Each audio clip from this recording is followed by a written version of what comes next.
Hello, and today I'm going to be reviewing the new 80th anniversary Metal Collection Classic James. So yeah, I got this at Smith's, and he was only around like £8. But James is the only classic push-along engine that they have. Yeah, for some reason they don't have Thomas or Percy or Henry, but yeah, I think this is really cool. So we'll start by looking at the packaging. So it's pretty similar to the previous All Engines Go style packaging. So we've got this CGI render of James there. We've got the 80th anniversary logo, and then James's name up there. And then if we look on the back,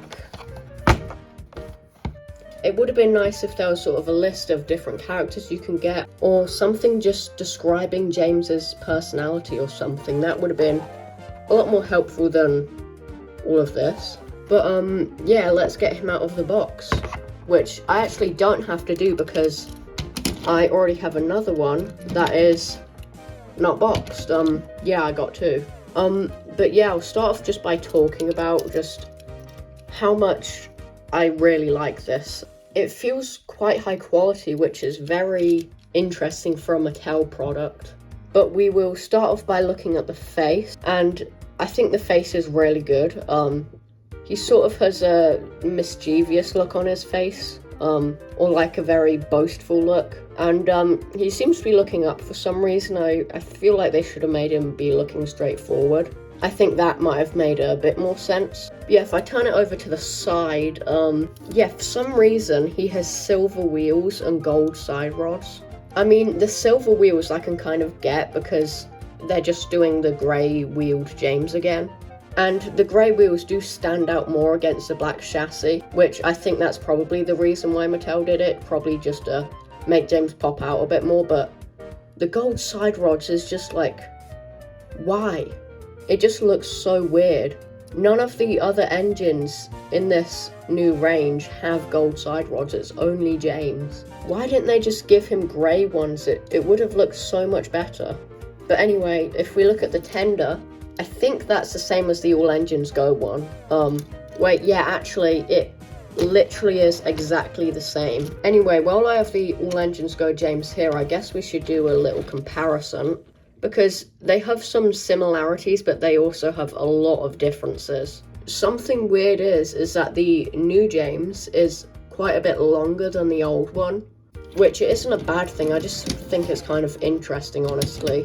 But anyway, let's take a look at some more of the details, because he does have a printed handrail along the boiler, although for some reason it dips down right here, which I think that's supposed to represent how it goes around the firebox, but it would have looked so much better if it actually went around the firebox, because for some reason it doesn't. Also, another weird thing that I noticed is in between the frames here, it's just filled in, and that just doesn't really look good. I mean, on the All Engines Go one, it wasn't even like that. But another weird thing is how short the funnel is. For some reason, the cab is taller than the funnel, and it looks really weird. But other than those nitpicks, I think this is really good. He has quite accurate proportions, and overall I think this is a really nice James. So let's do some more comparisons. Here is the Ertl James, and they just look so different. They're both really good in their own ways. Obviously they're totally different scales. I mean, this one is so much larger than this one. The next comparison is a weird one. This is the Talking Adventures James.